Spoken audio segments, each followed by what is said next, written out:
This week on Behind the Brand, we have Lee Phillips, owner of not just Surrey Build, but a huge amount of companies in the local area. Lee's got a wicked story. He tells us about his previous endeavours in business, where that all went wrong, how it nearly affected his relationship with his wife, and where he is now. 58,000 subscribers across YouTube. This one is a big one. 15 companies within the group structure. And she asked, if you were to start all over again, what would you do differently? Who later goes on to actually join one of my early companies. Unfortunately, we had a little bit of a disagreement. So if you'd asked my wife would probably say Lee's never changed. Your YouTube has got nearly 58,000 subscribers. Yeah, I think we had nearly 60. Yeah. And we've turned that business that was turning over 1.5 million with really bad debt now to nearly a 10 million pound group structure business. So my question for the next participant would be.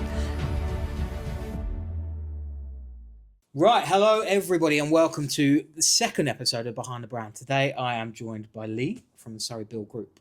So we are going to get behind the brand a little bit. We're going to ask Lee some questions, maybe some hard-hitting questions. My goal is to try and make him cry today. That's the point. He's got quite a tough exterior, so we're going to try and break him down a bit. Lee, welcome. Thanks for coming along. Really appreciate having you on. Thanks for having us. So first thing is, tell me a little bit just about yourself, first of all. So my full name's Lee Phillips. I'm a carpenter by trade. Been in the industry since I left school, and 10 years, that's it, yeah, feels like that.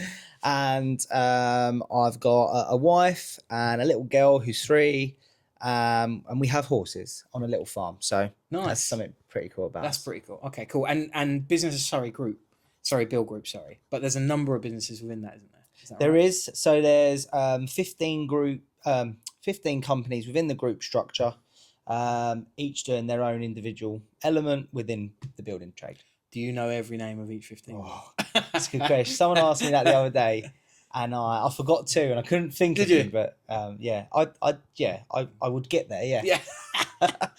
Wicked. And then before we delve into it a little bit deeper, we're going to do a thing on the podcast where we ask every person that comes on at the end of the episode a question to ask the next guest. Yeah. Last week, we obviously had Ellie on, and she asked, if you were to start all over again, what would you do differently? Yeah, I think the answer to that would be that when I've started in business, I brought a lot of emotion to it because you're connected to that business that you've started from a young age, and your emotions take over, and sometimes you do not make the right decisions based on those emotions. So I would say if I was starting out in business again, I would try and withdraw from the emotional side of the aspect and look at it from the outside and be like, this is where I'm going to take it, and that's why, and not based on, I'm angry about something, or generally it's angry. Yeah. As a business owner, yes. Yeah. Okay, cool. All right. So in terms of Surrey Build Group, let's break that down a little bit. So Surrey Build Group is obviously the overarching entity, right? Yeah. And then you've got 15 with that, or 14 and 14, and then 15 as the group. Yeah. As a group, yeah. Yeah. What would you say is kind of the number 1 or 2 beneath Surrey Build Group? You've obviously got Surrey Lofts. Yeah. So it started with Surrey Lofts. It started with us buying and taking over Surrey Lofts nearly 4 years ago now, and then basically building the group structure around that company. That company does over 100 lofts a year. It's very profitable. It's a good business, and we've basically adapted certain areas with that. So we own Sussex lofts. Yep. So it's good. It works in Surrey. Why not try Sussex? We bought in our own timber merchant. So we're buying materials at a cheaper rate, which allows us to pass on those savings to clients. And one of the other businesses is Surrey Lofts Guarantees. So rather than have an insurance-backed guarantee, which was costing the company money, why not let's set up a dedicated company that basically just provides the insurances with cash in the bank for our clients. So that's why we added that business. So it was about making sure that every business was controlling its own section within the bits that we were doing, basically. And how do you run or oversee all of these elements? Good question. So recently we've obviously expanded the team. Up until probably November, it's been myself mainly doing those bits. I was trying to keep on top of things, but ultimately it's got to a stage now where we had to recruit. And at the start of the year, we actively started to recruit other people to be brought into the group structure. Hence why we've got accounts now with Alana, and we've brought more salespeople in, Yeah. but just because it has grown to a monster. Yeah. So it's not one man band anymore. No, it's mate. not. No, that's good. That's good to hear. And then we're just going to take it back. I'm not going to say how far, Yeah. but we're going to take it back. So you're obviously a carpenter by trade. Yep. How did you get into that initially? So my granddad was in the industry. He was a roofer, and I'd always, help him on the weekend or pass him a slate while I was at my nan and granddad's. Yeah. And I always said to my mum and dad, when I left school, I was going to become a carpenter or a builder. I did wood tech at school, and really enjoyed it. So basically, my passion was to find a working role that was also could give me the qualifications in college. Yeah. At that same time, so I approached a local loft conversion company at the time, which was called Jones Brothers, who are not about anymore, but they were probably the biggest loft conversion company at the time in Surrey, and they offered me an apprenticeship, which at that time was night school. He wouldn't give me a day off. It was you come to work 5 days a week, and you turn up in the evening to go to night school. Wow. So I used to leave work at 5 o'clock because his hours were 7:30 till 5 as well. So I used to leave at 5. Taskmaster. Yeah, and then drive to Nescott College, which is in Epsom, and get there for 6, and then was there till 10 o'clock. So some nights I weren't getting home till 11, and by the time he was eating, and then you do it all again. Stands you in good stead, though. It does, and it gave me a really good work ethic. Not that I've ever had a bad work ethic, because I always had a paper round when I was younger, but my mum did. Yeah, nice. And I used to work in a bar, just topping up the drinks cabinets and picking glasses up. So I was always a grafter. Knew I always wanted to earn some money to have a better life. Yeah. Basically. Okay. And you touched on your mum and your granddad. What did your dad do? So my dad, so I've actually got a stepdad and a real dad. So my real dad, biological dad, he is a dentist technician, so makes teeth for dentists. Yeah. And my stepdad at that time was a supermarket manager. Okay. Who later goes on to actually join one of my early companies. So that's another story that I'm sure we're going to talk about. We'll get into that. Okay. And then, so from that kind of apprenticeship scene, how did you then go from kind of there to business owner? Yeah. So basically, the guy that run Jones Brothers gave me basically a once in a lifetime opportunity, probably, that I kind of seized, and that was building a house on sandbanks. Now, wow, nice. Not many 18-year-olds can say that they started their journey with building on a £15 million house. Yeah. So every weekend we would pack the van up, we'd go down there and we'd start working on his house, and then we'd come back on a Monday and go straight to the job. He'd put us up in digs down there, and he basically was educating me enough to be able to manage projects. Yeah. So by the time I was 19, I was running loft conversions for him. Unfortunately, we had a little bit of a disagreement, and from the back of that, I basically decided that I was going to become the biggest loft conversion competitor that he had. So we had the disagreement. I went home and I started my first business. What was that called? That was called Leewood. Nice. It was called Leewood. I'm Lee. We deal with wood. It was just a nice ring at the time. Made sense. And basically, the next day, I managed to get 3 loft conversions ready to go. So because I was in that industry already, and people kind of knew me, and I would speak to clients, and who built your loft? Oh, Lee built your loft. Oh, we want a loft. So all of a sudden, I had clients coming to me because we had built a loft for them in the previous year, and it started off a nice little thing. And me being me at that time, I'm like, wow, I got 3 lofts, and I was like, right, I need an office.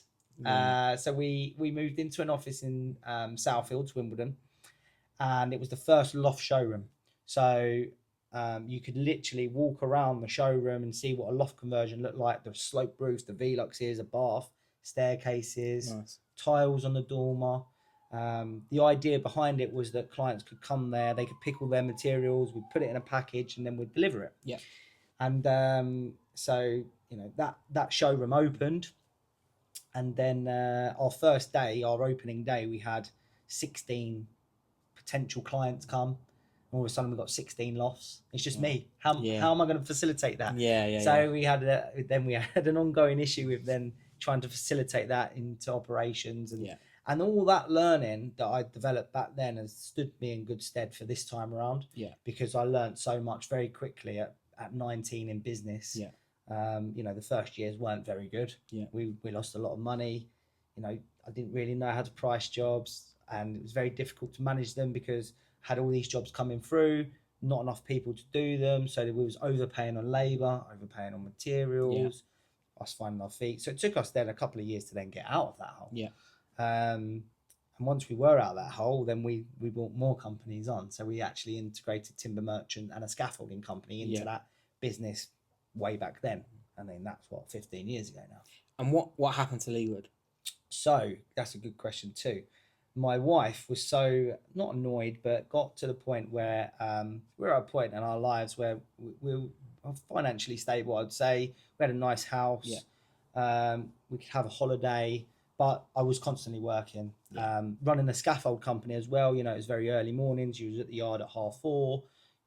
Guys were loading up the lorries, and then I wasn't getting home till say 10 o'clock. So that put a lot of emotional stress on our relationship at a time where it should have been really happy because we were getting married. Yes. So I decided, we decided that it would be best if we closed the company down. So we got the jobs finished. We got it to a place where we could shut the business down. We sold the timber merchant and the scaffolding company on, and we went around the world. Well, Asia. Nice. for a couple of months just to enjoy that time together that we hadn't had previously. And did that? Would you say now? Obviously, further down the line, we won't jump too much into it. But where you are now, has that played a big impact in terms of how you operate now as a business owner? What from the just in terms of lessons learned in terms of the time aspect. So we're obviously at different stages, right? As business owners, I'm 9 months in. Yep. Okay, and I, as you probably do when you start a business, you think, oh God, I'm gonna have all this time. I'm gonna, And the truth is, when you're on your own, you just don't. You don't. No. And so I'm just keen to know, like, when you kind of felt that initially with Leeward, compared to the differences you've probably put in place now. Yeah.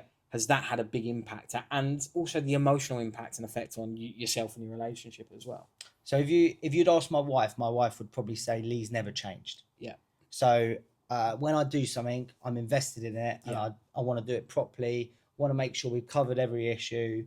And I'm at that stage now where, yes, I have got more time, but I'm not out of the business. I'm still actively in the business, not necessarily running it day to day in terms of, answering the phone or making emails, but, there are questions that the team are asking me and they need my input because they're not questions that they've necessarily had the training to answer at this current time. Yeah. So could I take a day off? Yes, I could. Could I take a week off? Yes, I could. Could I take a month off? No.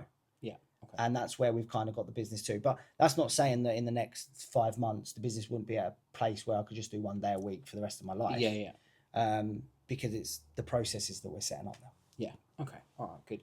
And in terms of, you obviously mentioned it about the impact it had on your relationship. Was that really like the stopping point for you? Yeah, I think so. And I think if my wife had never said that, it would still be going, because I put the blinkers on, put my head down, and I'm charging through anything that's thrown at me. It's not even the money that drives me. It's the looking back, the satisfaction of being able to deliver great products for great people, giving other people opportunities in their life to be able to develop their skills or do things with their families. And that's now as well where I'm enjoying a little bit of education now with the JCC. So I suppose that's okay. Cool. And then we mentioned earlier about your granddad, stepfather, father, and giving out jobs, and that links quite nicely into you were saying about making emotional decisions. Now, again, I'm obviously a junior infancy stage of business. I'm quite an emotional guy, right? So I'm like running my business now. Touch wood, things are going really well for me. I've got my first member of staff starting next month. And in my head, I'm thinking, oh, I'm going to give, my sister's like, you got any admin work? I'm like, yeah, I'll get you a job. In my head, that's where it's going. I'm like, oh, how nice would it be to be able to do that? Yeah. So it's really interesting you say that obviously that's your thing in terms of what you would switch up starting again. So Yeah. how did that work in terms of making that emotional decision? And I assume taking your father-in-law or father on was one of those emotional decisions. Exactly that. Yeah. So my dad unfortunately had a jet ski accident on holiday. He got hit by a jet ski, and unfortunately, is now walks with a limp, which has also given him severe nerve damage to in his back and stuff. So he was unable to work for a period of time, and he technically lost his job or had to walk away from his job because he wasn't physically able to do it. Yeah. And I suppose me needing people at that time, and my dad's got such a great customer service background with the supermarkets, that it made sense for him to jump into that seat and run the customer service side of our projects, and ultimately he went on to do sales too. So it wasn't just that. He would help run the guys, he'd run the office, anything that was needed of him he would do. Yeah. And I could never fault anything that he done for us or didn't do. He 100% bled Lee Wood. Yeah. Right. Or anything we were doing. And he was emotionally proud of where his son had gone. And, all of that was shining through. Unfortunately, that came to an end, though, when the business came to an end, which was a very difficult decision, when I was actually telling him. Yeah. And, you're telling him, and he's like, "Nah, you're not doing that," because he knows me. Yeah. And I'm like, no, seriously, Dad, it's going. We're running it down because me and Louise are on a different journey now. And so yeah, that was a hard time. I would say it dented our relationship a lot. Do we have a better relationship now? 100%, I would say. Back then, we had a relationship where I saw every day of my dad. And I guess dynamically, it's a 180 flip, right? It is. Because growing up, your dad's the boss. Yep. And then all of a sudden, you flip that on its head. That must be difficult to manage. Yeah. So there were times when we would argue in the office, and one of us would definitely walk out, and there wouldn't be a time where, like, even if I said, "Oh, go away, Dad," F off, he'd still be there. I'd walk out, but he'd still be there working away. He's like, "Don't worry about him. He don't mean that, whatever," because that's the kind of guy he is, And I would say that's the biggest learning. I would say it's brilliant and it's amazing to be able to give family and friends jobs. I've lost a lot of friends through business, definitely. Just stop you on that one, and again bringing it back to kind of where I am. It's something really eye-opening. I find is that when you start a business, it really filters out who is a mate. Yeah, I find. Is that how you lost those friends, or was it? Yeah, a little bit like that, but also again, opportunities that I've been able to give friends in the job roles that we had open. I've always worked in the trade, like I said, where I started early days. So I've had a lot of friends that were in the trade that ultimately we needed a lot of people to be able to do these jobs and facilitate these jobs for people. So, generally you would call on your friends and be like, "Oh, I've got this. Are you interested in it?" And ultimately they let you down because they also see you're thriving within your new business and they want a slice of the pie. Whether that's, you've got a nice car or you're going on holiday or a nice house, and they think they're entitled to it because they're on that journey with you. Yeah. Which I honor. And I'd say, if you're prepared to work and make sacrifices like I am, then you should be able to have exactly what I am. Yeah. But unfortunately, those friends didn't make the same sacrifices. Yeah. They wanted to go home at a reasonable time. They weren't in the office early. Yeah. They didn't see all the sacrifices that me and my wife were making to be able to build that business so that, we can have those nice things. And, no one ever does today. No, exactly that. And I think some of the other on the other side of that as well with friends and friends dropping and stuff is I've been surprised by how many friends are, they won't use this word, but they're a bit bitter and jealous about your success. And that for me has been the biggest eye-opener, right? Is you start a business and regardless of how well it's doing, if you've got a business that is paying for your bills and you're working for yourself and you're covering your bills, even if that's your base level and that's it, right? It just breeds this real bitterness and jealousy, I find. Yeah. I don't know if you had any. No, it's entirely true that this country is very bitter and jealous. Yeah. It's, unfortunately, you don't hear about it in any other countries. Yeah. And it is bred in the British industries. And we have had it. We have it with friends all the time. Yeah. but then they're not friends, are they? Exactly. So that, you do see through it it's a eventually. benefit. It is a benefit. And then just last question on the topic of emotional decisions. What would you say has been your worst decision you've made in terms of bringing that emotion into it in business? I think from the early days, if I could go back and look at project management, for instance, we used to hold a meeting every week in the office where I'd invite I think at one time we ended up with about 60 guys sat on the floor in the office, which is never good anyway. And then you'd invite them all in for basically a bollocking. You'd shout at them every week, you know, oh, oh, oh, oh, oh. And I suppose that's where I let the emotion get over me all the time. You know, you don't need to manage people that way. And that's come with me, you know, having different people work for me over the years. Every single person is managed differently. And I would say that my way of management back then, and I feel like as well, because I was 19 at that time, most people were older than me. Yeah. So I felt like I had to assert my authority. Yeah. And I suppose the only way that I felt that I could do that was by giving them a bollocking every Friday. Yeah. The ironic thing is you'd give them a bollocking on a Friday and then you'd take them next door to the pub for a beer. Yeah. And again, doesn't really work. I would never do that now either. Yeah. So one, I'm not sure that I'd really want to drink with anyone just because I don't drink too much. And just the bollocking and then the reward of a beer is not really the best thing to do. No. Okay, cool. And then you got a 3-year-old. Yep. How does being a dad play into running a business for you? Yeah, it's another very good question. So she's 3. She's got a mind of her own. She's hard work for my wife. I think, you know, there are decisions that we've made when she's young now, so that if, in theory, I can now start to come out of the business more and spend more time with her. Yeah. What I don't want to do is obviously keep going down the path that I am, working 5 days solid and nights and whatever. Why she's at this stage, because I'm never going to get those years back. So even if, you know, ultimately the business could suffer a little bit for me not being there for the next 10 years, say, or it could suffer financially in terms of, you know, we're having to pay more staff to do my role. But I generally don't think you can put a price on being with your family at that stage. And, you know, would I, if I'd had a kid 10 years ago, would I have said the same thing? No. Yeah. Just because I wasn't ready to make that sacrifice between business and family, unfortunately.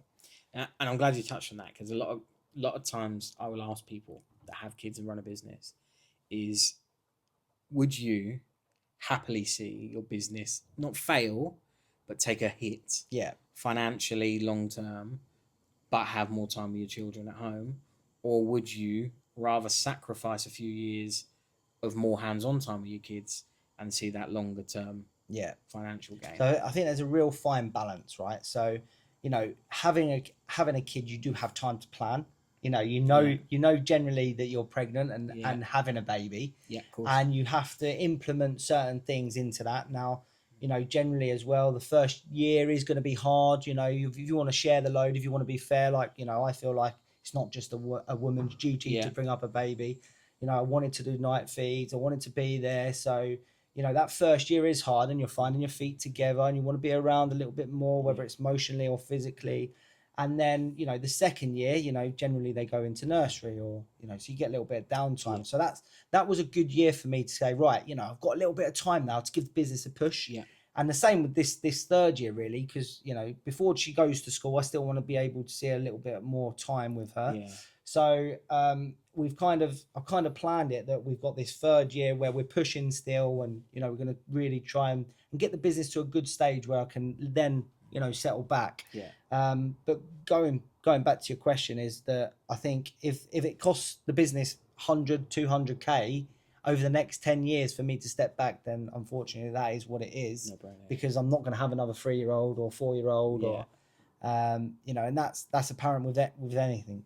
Good. I'm glad you said that, because similar boat to me, and I speak to a lot of people that run businesses, and it leads on nicely to my next question, who they sacrifice that home time too much. Don't get me wrong, you know as well as I do that when you're running a business, there's sacrifices you have to make. Right? Yeah. Otherwise, you can't run a business. So, like you touched on earlier, early mornings, late nights, that kind of thing, fine. But as you said, you've got to have a balance. And there's some people I've met and spoken to who are just categorically tunnel vision. No, business. before you know it, mate, that 3-year-old and 8-year-old. No, that's And you think, 100%. Yeah, yeah. where's that time? But I also think those, I don't want to put them people in a bracket, but unfortunately, them kind of people as well wouldn't actually sit back for a day and be like, actually, what time am I wasting? How many conversations am I having with people that I don't need to have? Or, am I going to get my hair cut at stupid times? Or, am I going for lunch? Or, there comes a time where, you have to prioritize your time to be efficient, to be able to do the things that you want to do. And then Lee, we spoke about your missus, obviously. Yep. Now, one of those things that I think, regardless of whether you're a male or a female business owner, I think it's nigh impossible to run a business unless you've got a good partner behind you, right? Because being at home is also a secondary business. And the last thing you want to do is go home to a wreck, right? Or a 3-year-old running around chaos. So talk to me a little bit about your wife. So she's probably the most tolerant person I know. And she probably has suffered for it over the years. I'm not going to lie. We haven't had a perfect marriage. We've not had a perfect relationship. Yeah. But what really sets us apart from other people we generally know or see in other relationships is the togetherness. And she's got my back 100%. Yeah. There's never one day where I never think that she's supporting me. We chose very early on not necessarily to talk about business at home. There were times where I was like, you'd be an amazing asset for our business, like what we was talking about. Yeah. But I didn't want to ruin our relationship by saying, come into the business and do this and do that.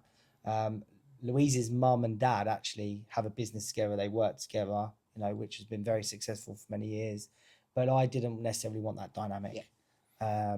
But she is 100% behind me. There are times where she's, had a go at me for making, some stupid decisions. But I think that's nice too. Yeah. Yeah, it's nice to have that. And is she, you say tolerant, is she understanding? And it's hard, I think, right, for us from our side, because it's easy for us to go home and they put on a brave face, or there's a smile there and a hug and dinner on the table, whatever it is, right? And you feel that support. Yeah. But I know it's not always like that. So have you had moments where, you've gone home and there's frustration or arguments because a direct result of you maybe working too much? Even now. I think now, her frustration is why bigger? Yeah. Why are we going bigger? Why are you opening another business? Why are you pushing to be? What do you want to be? Yeah. And I always say, look, just trust me in the process. Have I ever let you down over the last, 15, 20 years? There's never been a decision where I haven't made that's had her in my mind, or now my little girl in the mind of where I'm going. Do I want to make sure that my little girl can have a great life and be able to do stuff? Yes, of course. And is what I'm doing now going to be able to supply that? Yes, it is. Yeah. But again, there's that fine balance, isn't there? Yeah. And as long as you don't lose sight of that balance, I can tell my wife as much as I want that, by the end of the year, it's going to be this. You never know what's going to happen. Of course. And as a business owner, you have to be, have that in the forefront of your mind. But I think it's nice to have a goal, and especially a family goal as well. So not just a business goal, but actually a family goal. Yeah. So that's what I'd say. If you are in business and you are, looking at that, not only have a 5-year business plan, but have a 5-year personal plan and, family plan where you want to be in 5 years, because that will help you with your business. Right, Lee, we're going to touch on socials now. So obviously I know YouTube's kind of your world at the minute. So I was having a little look today, and you might correct me if I'm wrong, because there's some accounts I can find and stuff. But Instagram, I think you're just over 2,000 followers. We are, yep. TikTok I found was 80 followers. Yeah, terrible. Weird. And then your YouTube has got nearly 58,000 subscribers. Yeah, I think we had nearly 60, yeah. I think you're at... I think it's about 57.6. Something like that. Right? Oh, you remembered it. I did do my research. Yeah. So there's quite a big shift in terms of following there across platforms. There is, yeah. Talk to me firstly about how you utilize social media as a business. Yeah. So when we took over Surrey Loft's platform was terrible. Mm-hmm. It never had. I think it just about had an Instagram with about 150 followers. Yeah. So with any business we've ever done, and especially more relevant now, it's all about social proofing. Yep. We bought Surrey Lofts at a time where there was a lot of negativity about. It wasn't a great business, and to turn that around, we needed to show people that we were a good business, Yep. but also that we were a different business to what everything else was on offer. So in my eyes, the easiest way of showing that was social media. Yep. So we, first we changed our branding. We Yeah. made sure that our branding was eye-catching and it stood for what we believed our culture to be. Is that the reasoning behind the pink? Just exactly that. The fact that it's bold, yeah? Yep. So Nice. nice, easy to read, bold. We chose pink because generally we've got a lot of women in construction that work in our business. Yep. I like that. It says that we're trusted. It's nice color and it looks good on signs. So we went with that, and we put a lot more time into Instagram, and it was generally just like pictures of jobs and where it was going. And then probably a year ago, we decided to embark on it was a year ago. We've done about 56 episodes now on YouTube. Yeah. So we decided to embark on the YouTube journey. Now, I've been talking about it for at least 6 months before that. Yeah. But actually having the having the bollocks to do it, it's quite it's hard getting in front of the camera. Yeah. Hard knowing what to say. You always think people will judge you, and you don't necessarily know what people want. Yeah. I think when we started that journey, I was very adamant that it wasn't for followers. Yeah. And it was to provide good information Yeah. for the clients that were going to choose us, and it was more of a marketing tool as opposed to any sort of. Has that shifted now you've seen the increase in followers? No, I think ultimately it's still educational for clients, and why would a client pick us? They'd pick us because now we've got 52 weeks of great content on our jobs. It proves how good we are at the projects. It proves that we're a good, reputable business. Again, social proof is there. But also, YouTube's linked to Google. You Google Lofts in Surrey, we're coming up number 1. All the algorithms link. So, it's a great marketing tool. 100%. It is a great marketing tool. I think now we've tried to bring a bit of, so the difficulty with YouTube as well is that you need to we wanted to stay professional. Yeah. So we want to come across very professional, but there are, personalities in there. So how do you get a personality across from each individual without it not being professional? So that's one thing that we've really struggled with, because I would never want to take anyone's individuality away in 100%. My business, because that's what makes them great people.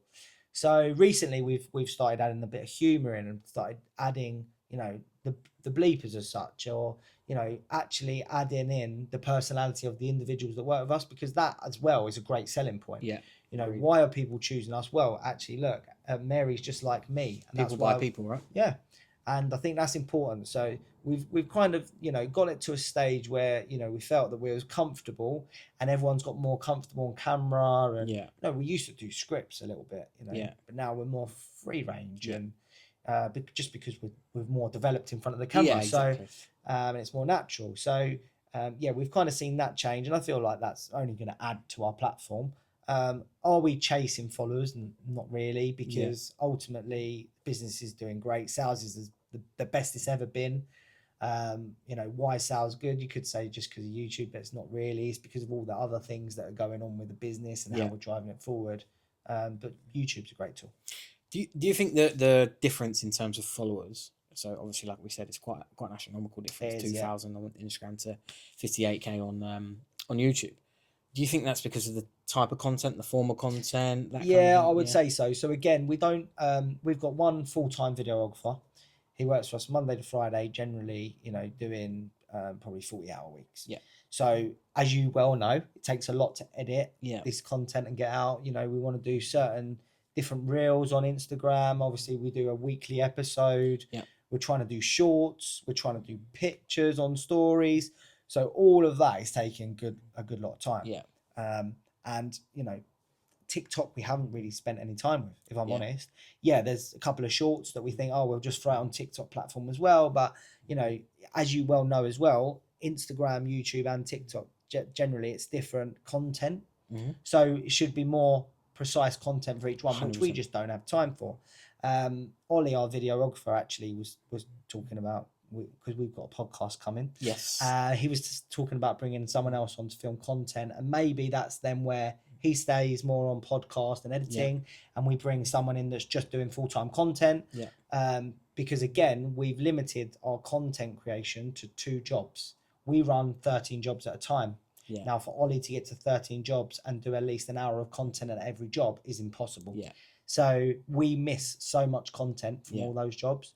And when we first started, I was very adamant, we don't miss any content. It's so valuable. But actually trying to gather all that content is impossible for one person. So unless you want to invest and make that a bigger beast, which again then needs management, more of my time, then do we then bring in someone that's going to run at the stage where the business is, I don't necessarily feel it needs to get any bigger. I think it's a tool that we use very well. And I think the podcast will add to that. 100%. Good. And then is there plans in terms of Instagram and TikTok to grow it? I know you said you weren't necessarily chasing followers. Is that important to you, or are you happy where you're at, like you're saying, just using it as that tool, as that social proofing and a bit of a kind of a backup for you? Yeah, I think so. I think as well, because we're more targeted audience to Surrey.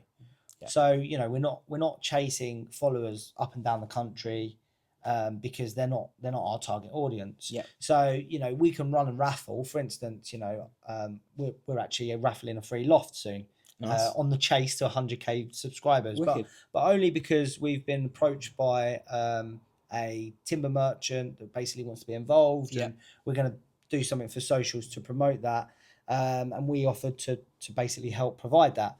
So it wasn't to get our followers up, and again, it's who's going to win the loft conversion? Someone in Surrey. So it's not, we can't really broaden our horizons too much and go nationally, because it's not what we want as a business. And I think if the more actual generic qualified content we're making for our area is better, because then it's more distributed for sales. Agreed. And I think that's a good time to say about social media content for businesses specifically. I obviously work with a number of businesses ranging across industries, right? You'd be surprised the amount of people that come to me and say, I've seen this trend, can we do that? Right. And I think, we could do that. Yeah, we could absolutely do that trend. How do you want to do it? And I say, we'll just do that. We'll just do the old shoulder lean from Jim Skin or whatever his name is. We'll just do that. And I'm like, cool. What are you going to get out of that? And I think what's important is, as a business owner, like you just said, is creating content that is best for your business. Targeted marketing. Market audience. Whether it's demographic, whether it's industry as well. I don't know if you've seen Slade Landscapes. Yeah. So I got networking with one of the boys' dads. Right. And I'm actually moving house literally 3 doors down. Oh, right, cool. But I think they market themselves really, really well. On Instagram, right? They do some trending bits. They do, yeah. They don't just How do you like your coffee? On. Exactly. Yeah. But they don't just chuck it on. They make everything relevant and relatable to their industry and their work and what they do. Yeah. I think that's really important. So what you're saying about in terms of targeted followers, it's much better to have 2,000 followers within your area. Correct. Than 40,000 followers in America. Yeah. Because you're not going to fly to America and sell a loft, right? No, exactly that. But you are going to do it in this area. Yeah. What I think is very important as well is that we are creating a culture with our clients. So, the retention rate, right? So anyone that's actually becoming our client, so, last year we would do 100 clients, right? 100 subscribers to our YouTube channel, or 100 subscribers to our followers to our Instagram. They're retained on there. So we're not losing any followers. So we'll build their loft. They're a follower. They want to see our content because they're in our journey, but then we're not losing them. So they're then someone that's then going to be an advocate for your business. So that's what I think is more important as well, is retaining them. I agree. And I think especially when you look at YouTube, I think your retention rate on YouTube will say a lot about your business and your people in terms of culture, because it's longer form as well, and it can be viewed as less entertaining in terms of humor, etc., because you're trying to be more professional. So I think if your retention rate is high on YouTube, I think that goes a long way to promoting your business. Yeah, I agree with that, which is good. Right, so social media wrapped up, Lee. What is next for Surrey Build? What are your plans? It's a good question. So where are we going? Well, we've got a home build exhibition show coming up in June, which is at in Esher. Nice. That's always a good show for us. We do them. We sponsor a main one in Farnborough in January, and we do this one in the summer. So the plan is we had our best sales month last month, confirmed sales just under 1.2 million. Wow, But the congrats. plan is to grow the beast to 10 million. Yeah. 10 million pound turnover group of companies. I think we can deliver that very easy in where we're doing what we're doing without actually bringing any more to the table. Yeah. But I feel like this year is going to be a testing year for most businesses, given what's going on in the Middle East. We've seen dramatic price increases. Yeah. Is that on materials and stuff as well? Yeah. So not obvious, you're seeing the fuel daily and stuff, but insulation's gone up by 17%. And now there's going to be an insulation shortage. Yeah. Because there's a demand for it's higher, the price has gone higher. You're also going to see some duties put on steel. Timber generally always goes up in the summer, so we're going to see a lot of material increases. We're not sure what's going to happen with the war situation, so being a big business, we have to think about all of that. So we had 6 Arctic loads of timbering and materials last week. So what clients like is the fact that they've got that there's no risk with coming with a company like us, because we're at the forefront for making sure that we can deliver the products we're selling. Yeah. And that brings me back to like operations. Your sales is only as good as your operations. Yeah. If your operations is no good, there's no point selling. 100%. So I think it's carrying on what we're doing. We still want to make very good content, and we just want to keep delivering good projects. Yeah. We've got exciting news with our office. We're moving into our office, which is in Shalford, Guildford, in the coming months. That's been an exciting project. Again, we didn't do that because we wanted an office necessarily. I'm creating a culture, and I felt that the girls deserved an office. Yeah. But we wanted to own an office, not rent. So, it was waiting for the right property, the right time for us to be able to buy that property and to be able to invest in it so that it's ours and we're not, putting another risk onto the business. Yeah. It was something that when we took over the business, we were very sure about is, we don't want loads of overheads. Yeah. All the vans we own, we don't have any overheads. Our overheads are low apart from staff. So it's basically just keep delivering that. And if you had one goal for your business in the next 10 years, what would it be? The goal for the business for me in the next 10 years is for me to be able to work 1 day a week and be more of a CEO, I suppose. Yeah. The business has so many good individuals that are currently running it now. Yeah. They rely on me to just for that reassurance. So we're now getting to the stage where I'm developing their skills to be able to make decisions on their own. Yeah. And I think at the end of this year, we'll probably be at a good stage where I can then start stepping back. Good. And then from a personal standpoint, you've obviously touched on it in terms of stepping back a little bit, but from a personal standpoint, home life, wife, kids, what's next? What's next for you? I'd probably say horses, but my wife would kill me for saying more horses because we already have 7. So so definitely more time at home.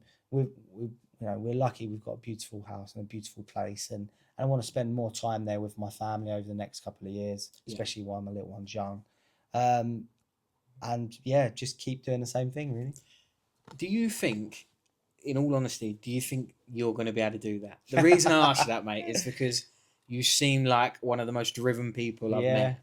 And not from a greedy perspective, right? But I think when you achieve, you always want to achieve more. Yeah. And not for the money point of view, not for the greed, but the feeling of achieving something is monstrous. Yeah.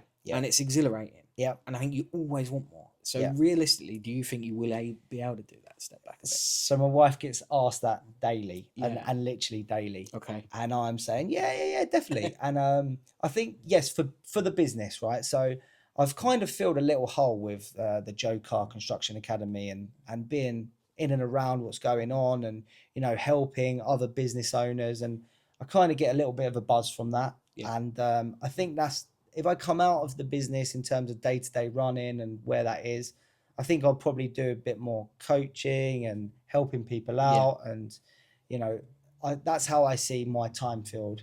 I mean, we also have some commercial properties, and that keeps me busy. So I'm sure there'll always be something. Yeah. You're right. There'll always be something, but whether or not it's, you know, in the business at the moment, then I don't think so. No. Good, fair. And then 2 questions before we get your question. First one is, what would you say your biggest regret is in business? Biggest regret in business? Wow, I've never been asked that. So I would say the biggest regret in business. So the biggest regret I probably have is coming out of business. So that period of time where I came out of business, I then went to work for someone, and that I shouldn't have done. Not to say that I'm better than working for someone, but I got comfortable, I relaxed, and I think that's not me. Yeah. I'm a driven person. I need to be doing something. I need to keep my brain ticking, and I was wasted for 2.5 years. So that's probably my biggest regret. Okay. And then something you're most proud of in business. So something you'd give yourself the biggest pat on the back for. So that would be probably changing Surrey Loss around. So Surrey Loss was a failing business. The person sold Surrey Loss as a brand and a name because it was going down the pan. Yeah. And we've turned that business that was turning over 1.5 million with really bad debt now to nearly a 10 million pound group structure business. Yeah. And that's happened very quickly. So that's probably what I'm most proud about. And then what would be your question to the next business owner that comes on? So my question to the next business owner would be, what is the biggest mistake that they have made? Nice. Lee, thanks for coming on. Yeah. Been a Thanks pleasure, for having mate. me. Thanks very much. Cheers. Yellow diamonds in the light.